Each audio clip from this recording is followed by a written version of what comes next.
I, Tushar Jain, CFO and Research Head of Adjust to Money Guru, welcome all of you today on 1st July 2022. Today, the government slabs export duty on petrol, diesel, and windfall tax on domestic crude oil.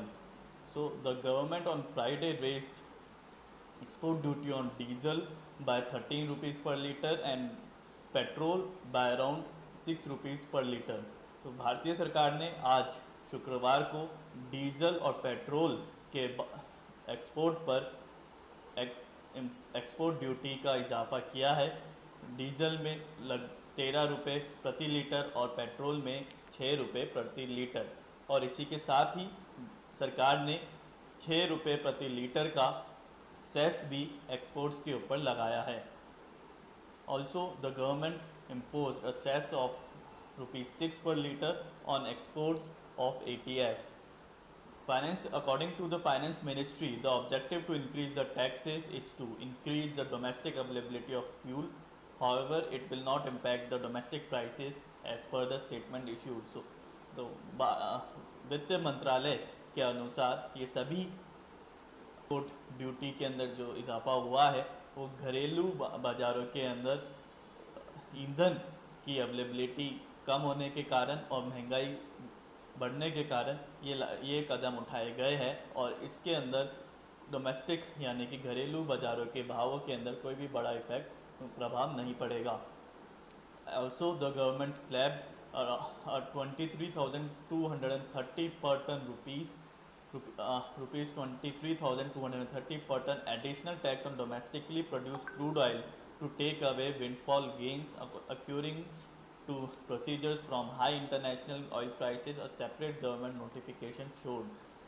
इसी के साथ ही भारतीय सरकार ने अतिरिक्त 23,230 रुपये प्रति ton कच्चे तेल की एक्सपोर्ट के ऊपर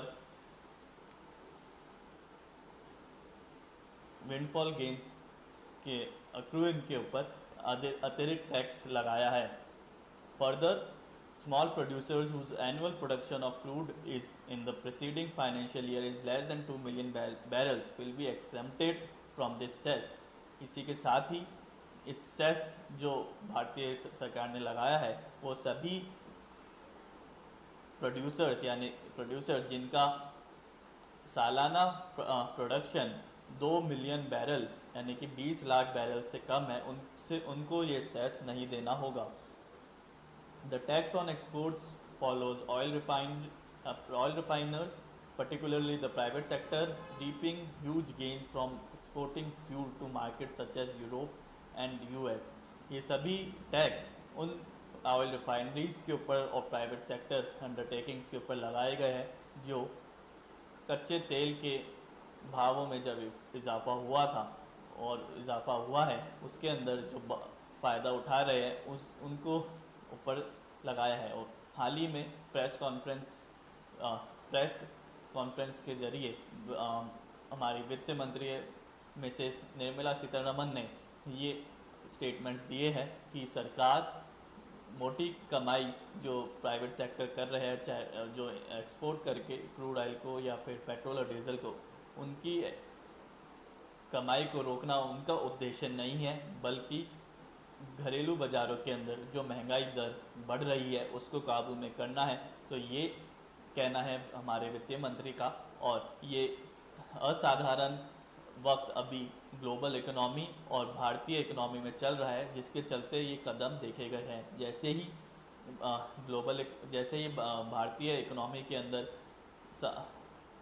स्टेबलनेस आएगी, स्थिरता आएगी, तो वो फिर से इन कदमों को वापस लेने के ऊपर विचार करेंगे। और इसी के साथ ही हर 15 दिन में नई नोटिफिकेशंस सरकार के द्वारा जारी होएगी और हर 15 दिन के अंदर कुछ चेंजेस संभव हो सकते हैं, ये कहना है हमारे वित्त मंत्री मिसेस निर्मला सीतारमण और फाइनेंस मिनिस्ट्री के थ्रू। तो ये थे कच्चे तेल, पेट्रोल और डीजल के ऊपर कुछ मुख्य खबर जो आज डिक्लेयर की गई है वित्त मंत्रालय यानी फाइनेंस मिनिस्ट्री के थ्रू। तो उम्मीद है आपको हमारा एपिसोड अच्छा लगा होगा। आप देखते रहिए Ajay to money Guru. Thank you and good day.